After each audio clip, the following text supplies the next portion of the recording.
On va donc attaquer le deuxième module de cette formation qui est assez dense. Le deuxième module qui est le plan B, B comme Bitcoin, la solution. C'est la solution que je vous propose pour votre premier investissement dans le Bitcoin. Il y a pas mal de choses à dire, beaucoup d'astuces, un petit peu de mindset également pour adopter la bonne marche à suivre au niveau psychologique pour pouvoir investir de façon plus raisonnée. Donc dans la première partie de ce module 2, on va parler de pourquoi vous perdrez forcément de l'argent et comment obtenir plus de profits que de pertes. Tout d'abord, je vais vous parler donc de psychologie, de mindset. Vous allez voir que quand le cours va baisser, la peur va prendre le dessus. C'est ce qu'on appelle l'aversion à la perte. C'est-à-dire que autant un cours qui monte, c'est assez vite euphorisant, autant un cours qui descend, dès les premiers pourcentages de chute, on s'inquiète très très vite. Le cerveau fait que dès qu'on a cette sensation de perte, on se met vraiment, on a le cerveau qui se met en mode alerte, en mode danger et qui veut tout faire pour stopper. Et c'est là en fait que on vend au pire moment. C'est-à-dire qu'il ne faut pas hésiter à attendre en fait. Il y a une autre chose qui fait un autre biais cognitif, ça va être l'appât du gain. Vous allez avoir envie de gagner toujours plus. Typiquement, cette année, j'ai vu des débutants rentrer sur ce qu'on appelle des shitcoins, c'est-à-dire des jetons, des crypto-monnaies sans valeur derrière, sans fondamental. Et j'ai vu ces personnes qui faisaient x100, x1000 des fois pour certains sur leur position. Et en fait, c'est extrêmement difficile à voir parce que quand vous êtes depuis 2 ans sur le marché, que vous investissez uniquement sur des fondamentaux solides, sur des crypto-monnaies qui ont un véritable projet, et que vous voyez comme ça des débutants arriver, mettre 1000 € sur quelque chose qui n'a aucun fondamental et devenir millionnaire en quelques semaines, je peux vous dire qu'il faut arriver à s'en tenir à son plan de départ pour ne pas aller tout de suite sur le même shitcoin que ces personnes-là. Donc l'appât du gain risque de vous faire des erreurs par rapport à ça. Parce qu'il y a une impatience, on a envie de gagner aussi vite que les autres. Donc on va peut-être vendre ces bitcoins pour aller sur ces projets-là. Sauf que si on investit au mauvais moment sur ces projets-là et que ça s'effondre, c'est là qu'on risque de perdre beaucoup d'argent. Si vous rentrez aujourd'hui, par exemple, le cours risque de chuter très vite dans les prochaines semaines, les prochains mois. Je vous dirai comment investir si vous voulez rentrer aujourd'hui. Mais typiquement, quelqu'un qui serait rentré il y a un mois, qui a vu son portefeuille augmenter, si demain on fait moins 50% et que cette personne-là était sur une altcoin, une crypto-monnaie quelconque, qui est amenée peut-être à faire un moins 90%, il ne faut pas hésiter dans ces cas-là à rebasculer ses gains, à rebasculer son portefeuille sur du Bitcoin ou sur de l'or ou sur autre chose. Votre portefeuille, il aura probablement perdu la moitié de sa valeur. Mais pour éviter un moins 98%, des fois, il vaut mieux prendre un 50% de perte. Donc parfois, il faut savoir encaisser moins 50% de perte pour éviter de tomber à moins 90, moins 98%. Si on rentre dans un marché baissier, mais vraiment baissier, si on rentre en bear market, comme je vous parlais dans le module 1, moins 50%, c'est le début du marché baissier. En 2018, quand le Bitcoin est entré en bear market, le Bitcoin est descendu, je crois, quelque chose de comme moins 70%. Moins 70, moins 80%. Toutes les autres altcoins, même Ethereum, il avait fait, il me semble, un moins 95%. Partez avec un point de départ, vous investissez uniquement de l'argent que vous êtes prêt à perdre et vous vous dites, ok, mon argent, je veux faire un x2, x3, x10, x100, je ne sais pas, ça c'est à vous de voir. Donc en fait, toute cette psychologie, tous ces messages d'alerte que vous envoie le cerveau, tout ça, ça se passe au niveau de l'hypothalamus. Et c'est le cerveau reptilien en fait. Dès qu'on voit quelque chose de rouge, dès qu'on voit un signal de danger, on a envie de fuir. Donc il faut arriver à ne pas écouter son cerveau reptilien. Et pour ça, il n'y a pas 36 solutions. Il faut prévoir un plan de départ et essayer de s'y tenir au maximum. Il faut savoir qu'entre le Bitcoin et les altcoins, que ce soit Ethereum ou les autres, il y a un rapport du simple au double. Si le Bitcoin fait moins de 10%, en général, le reste du marché fait moins 20%.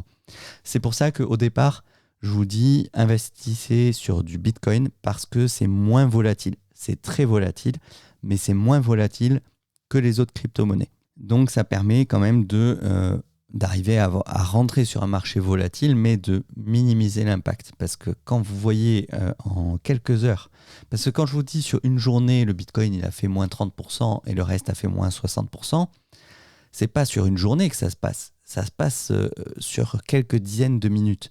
En fait, il faut savoir que quand il y a une position comme ça, quand il y a une crypto qui commence à chuter fortement, ça induit des réactions en cascade sur l'ensemble du marché. Ça implique des liquidations de positions. Là, c'est vraiment du vocabulaire de trading. Une liquidation, c'est quoi? C'est normalement le trade, quand la marge elle arrive elle tombe à zéro, si vous n'avez pas mis de marge supérieure à votre mise, par exemple, j'ai misé $100. Si ma position elle fait que je suis à moins 100%, la position est liquidée. Le marché récupère mes $100 de mise et c'est foutu, la position est liquidée, elle est fermée. C'est-à-dire que vous ne pouvez plus récupérer votre argent. Et il y a beaucoup de robots qui font ça, on appelle ça des bots. Il y a beaucoup de bots de trading. Et en fait, quand une position commence à être liquidée, quand une crypto commence à chuter fortement, mais aussi à monter fortement, il y a ce qu'on appelle des liquidations de position. C'est-à-dire que quand ça chute, tous les robots qui avaient parié à la hausse se font liquider en fait petit à petit, ce qui fait que ça entraîne des chutes de plus en plus basses. Et inversement, si le cours monte très fort, des fois ça peut monter vraiment à la verticale parce que tous les robots qui avaient parié à la baisse se font liquider peu à peu au fil de la montée de votre crypto-monnaie. Du coup, c'est pour ça que le marché est extrêmement volatile et qu'en l'espace de quelques dizaines de minutes, vous pouvez voir des moins 10, moins 20, moins 50% sur votre crypto-monnaie. Donc là, il faut être vraiment bien accroché. Et c'est vrai que quand c'est arrivé au mois de mai, on a fait moins 30% un jour. 2 semaines plus tard, on était à moins 50%. Je ne vous cache pas, moi j'ai vendu quasiment tout ce que j'avais. Je l'ai remis sur une stablecoin, ce qu'on appelle une stablecoin, c'est-à-dire une crypto-monnaie indexée sur le dollar pour éviter de baisser encore plus. Et c'est ce qui fait que même si aujourd'hui on est remonté au-dessus du cours du mois d'avril, en fait je n'ai pas récupéré le portefeuille que j'avais au mois d'avril parce que j'ai vendu, j'ai fait des mouvements dans mes cryptos qui m'ont fait perdre de l'argent en fait. C'est-à-dire que en valeur j'ai perdu, mais c'est surtout que j'ai perdu en nombre de Bitcoin et d'Ether parce que quand le cours est remonté, j'ai racheté, mais j'ai racheté plus haut que ce que j'avais revendu lors de la chute du mois de mai. Ce qui fait que j'ai moins de Bitcoin que j'en avais au mois d'avril.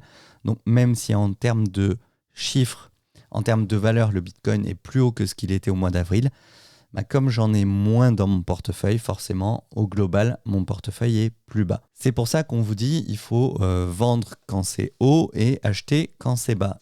Donc, quoi faire pour éviter de perdre trop d'argent? Premièrement, il faut travailler son mental, il faut travailler sa patience. Ça, j'ai pas de baguette magique pour ça. Le mieux, c'est d'avoir un petit peu d'argent sur le marché, de subir des pertes et petit à petit, vous travaillerez votre mental. Voilà. Le mieux, c'est d'expérimenter et en expérimentant, vous allez apprendre ce qu'il faut faire et ne pas faire. Moi, j'essaie de vous donner des clés ici. Je vais vous expliquer comment ne pas acheter au point le plus haut comme ferait un débutant en ce moment, c'est-à-dire mettre tout son argent aujourd'hui dans Bitcoin en se disant c'est bon, ça peut faire x10 encore. Non, on n'est pas sur une phase de marché où il faut mettre tout son argent. Clairement, c'est beaucoup trop risqué aujourd'hui de mettre tout son argent d'un coup dans le Bitcoin ou dans une autre crypto-monnaie. Ça peut rapporter gros, mais il y a en termes de probabilité, on a plus de chances on est plus proche d'une baisse du marché que d'une hausse. Donc il faut multiplier les expériences, on apprend de ses erreurs. Ça touche vraiment aux neurosciences. Je vous disais, l'hypothalamus, il n'aime pas tout ce qui est signal de danger. Typiquement, il y a une chose, si je vous dis quelle est la couleur pour vous qui représente le danger, je vous laisse réfléchir. Une couleur, la première couleur qui vous est passée par la tête, si je vous dis danger, 99%, plus de 9 personnes sur 10 qui regardent cette vidéo, je mettrai ma main au feu que 10 personnes sur 10 ont répondu le rouge. Le rouge, c'est la couleur du danger. Je vous affiche une courbe. C'est une courbe sur Binance typique d'un cours de marché. Vous voyez que quand le cours monte, la courbe est verte, et quand le cours chute, la courbe est rouge. Ce qui fait que dès que le cours chute, ça vous envoie un signal de danger. Et ce qu'on a tendance à faire, du coup, c'est que si ça chute très fort, même si ça chute un peu, déjà, on voit le rouge, on se dit attention, ça baisse. Donc quand vous voyez du moins 20, moins 30%, vous voyez une ligne verticale rouge qui tombe, là, tout de suite, le signal, le cerveau, il se met vraiment en mode danger. Attention, tu es en train de perdre tout ton argent. Et c'est là qu'on a tendance à vouloir vendre tout de suite pour couper les pertes. Si on est sur un marché haussier, comme on était au mois de mai d'ailleurs, on n'était pas rentré en bull run, c'était une chute du marché. Comme il en existe dans toutes les phases de bull run, on a des phases où on perd moins 30, moins 50%.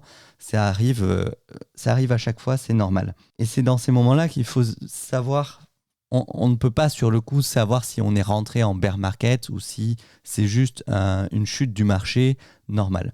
C'est ça qui est très difficile en fait. Ce que j'ai fait moi pour minimiser l'impact psychologique de la chute quand je regarde le cours, parce que tous les jours je regarde le cours de mes crypto-monnaies sur Binance, ce que j'ai fait, c'est que j'ai inversé les couleurs. Le site Binance propose d'inverser les couleurs, c'est-à-dire que quand le cours monte, c'est affiché en rouge. Quand le cours descend, c'est affiché en vert. Il y a beaucoup de traders qui font ça en Chine, notamment. Il n'y a pas beaucoup de personnes qui font ça. Je suis un des rares à le faire. Putain, il est fort ce con. Je l'ai testé depuis novembre 2020. J'ai assez de recul pour vous dire que ça fonctionne. Pour moi, en tout cas, pour mon mental, j'ai tendance à réagir à chaud. Pour moi, ça a fonctionné. C'est-à-dire que quand j'ai vu des grosses chutes, comme ça m'affichait un message en vert, même si ça me mettait t'es à moins $2000 sur ton portefeuille, comme c'était écrit en vert, je me disais, ok, j'ai perdu de l'argent, c'est pas grave, ça va remonter, j'attends. Et du coup, inversement, quand ça montait, comme c'était en rouge, je voyais plus de 1000. Quand tu vois tout qui est vert et que ça monte, tu as envie d'acheter plus, en fait. Tu as envie de ce qu'on appelle le FOMO, le Fear of Missing Out. C'est la peur de perdre, la peur de manquer quelque chose qui arrive. Du coup, tu as envie d'acheter. Quand tu vois le Shiba qui a fait plus 100% dans la journée, tu as envie d'en acheter, tu as envie d'être dedans. Tu te dis, je suis en train de manquer quelque chose. Sauf que comme c'est en train de verticaliser, c'est pas le meilleur moment pour rentrer dedans. Effectivement, ça peut encore faire x10 derrière, mais comme c'est tout une question de probabilité. C'est pas le meilleur moment. Le meilleur moment pour entrer dans une crypto, c'est quand on est dans le rouge, quand ça baisse, quand on est sur un point bas et que vous voyez le cours qui est horizontal en fait. Pour minimiser cette envie d'acheter quand ça monte et de vendre quand ça chute, j'ai inversé les couleurs. Ce qui fait que maintenant, quand ça monte, j'ai un signal de danger. C'est-à-dire que mon portefeuille, il me dit « Attention, tu as fait beaucoup de gains, ça risque de chuter très bientôt. Donc, vends tes positions, prends ton bénéfice. » Et inversement, quand le marché chute fortement, j'ai un signal vert qui me dit « Tu as perdu beaucoup sur ton portefeuille, c'est peut-être le moment de racheter des nouvelles positions, c'est peut-être le moment de remettre du cash pour gonfler la taille de ton portefeuille pour accumuler plus de Bitcoin ou d'autres crypto-monnaies. Comme ça, quand le cours va remonter, ton portefeuille il va gonfler d'autant. » Et c'est vrai que c'est une question d'habitude. Généralement, ça fait très bizarre au début, moi pendant 30 jours. En gros, quelle que soit l'habitude que vous essayez de changer, il faut entre 30 et 60 jours à votre cerveau pour s'y habituer. Moi, aujourd'hui, mon cerveau, ça y est, je suis habitué. Rouge, pour moi, c'est que ça monte et vert, c'est que ça chute. Alors après, je vous dis pas de le faire, hein. Typiquement, si vous débutez, vous pouvez laisser les couleurs normales et pour vous y habituer aussi. Mais moi, je trouve que ça limite un petit peu l'impact psychologique des couleurs du marché. Ensuite, quoi faire également pour limiter les pertes ? C'est tout bête, mais c'est investir dans des projets solides. Comme je vous disais, moi, j'ai pas pris des énormes positions sur le Doge, sur le Shiba.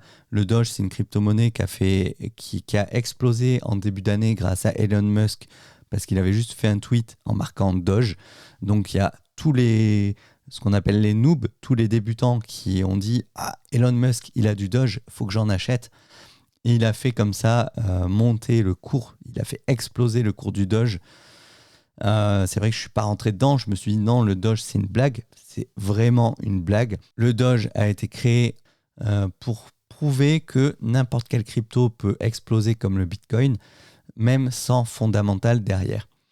C'est-à-dire que c'était pour prouver que les débutants investissent dans n'importe quoi sans regarder le fondamental qu'il y a derrière. Et c'est vrai, c'est ce qui s'est passé. Beaucoup de débutants, ce qu'ils vont faire, moi le premier, le jour où j'ai voulu acheter mes premières cryptos, j'ai regardé quoi ? J'ai regardé le top 10. Vous allez regarder le top 10 des crypto-monnaies. On va regarder le top 10 ensemble. Le top 10, bien sûr, le premier, c'est Bitcoin. Donc un Bitcoin 58 000, un Ether 4200, un Binance Coin, un BNB, c'est 582 $. Vous voyez que ça diminue, la valeur d'un jeton diminue petit à petit. Le Tether, c'est quatrième, mais on y reviendra. L'USDT, c'est ce que j'appelle les stablecoins, c'est-à-dire que c'est une crypto-monnaie indexée sur le dollar.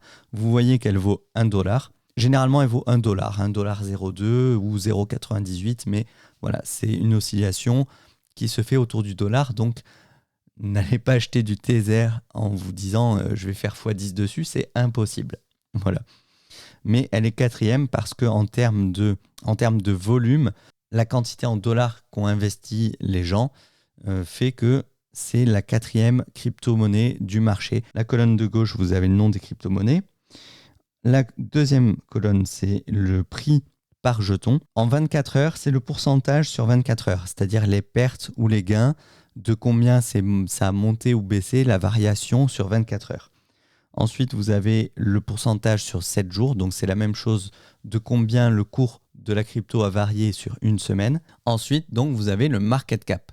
Le market cap, c'est la taille au global. Par exemple, le Bitcoin, il a un market cap qui est de plus de 1000 milliards de dollars. Le market cap global, la totalité des crypto-monnaies, alors j'ai pas les cours en dollars, le market cap global, il est en euros de 2300 milliards d'euros sur le market cap global des crypto-monnaies.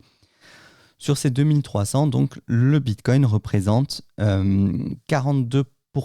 Du coup, c'est le market cap de chaque crypto-monnaie qui le classe. Si vous allez sur le site coinmarketcap.com, vous aurez le classement des crypto-monnaies. Aujourd'hui et historiquement, le Bitcoin a toujours été premier parce que c'est la première crypto-monnaie dans laquelle on investit. C'est aussi la moins volatile de toutes en dehors des stablecoins. Et donc, si vous descendez dans le top 10, vous allez voir d'autres crypto-monnaies, le ADA, le XRP, qui sont à $1 à peu près.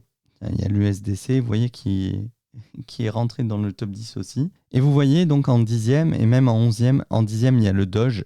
Le jeton de Doge, il est à 2 centimes, à 23 centimes.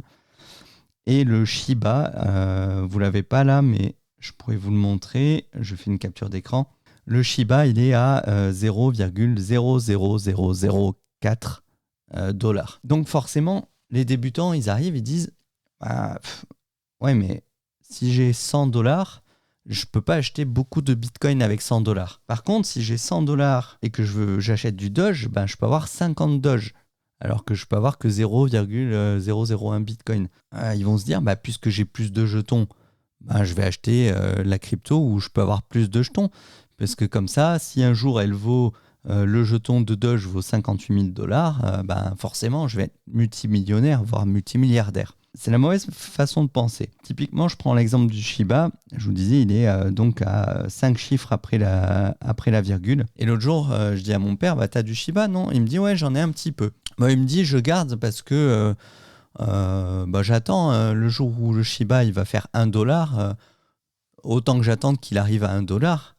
Et puis comme ça, je vais gagner beaucoup.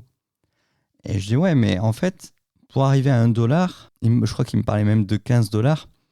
Aujourd'hui, le market cap global du Shiba, le market cap du Shiba Inu, le Shiba, aujourd'hui, il est à 26 milliards de dollars de market cap. Donc, pour avoir un Shiba à 1 $, il faudrait que le market cap du Shiba soit de 50 000 milliards de dollars. C'est juste totalement improbable. Regardez ça aussi, regardez la taille du market cap. Si effectivement on avait un Shiba aujourd'hui à 1 million de market cap, je vous dirais, ouais, il y a vachement de marge pour monter.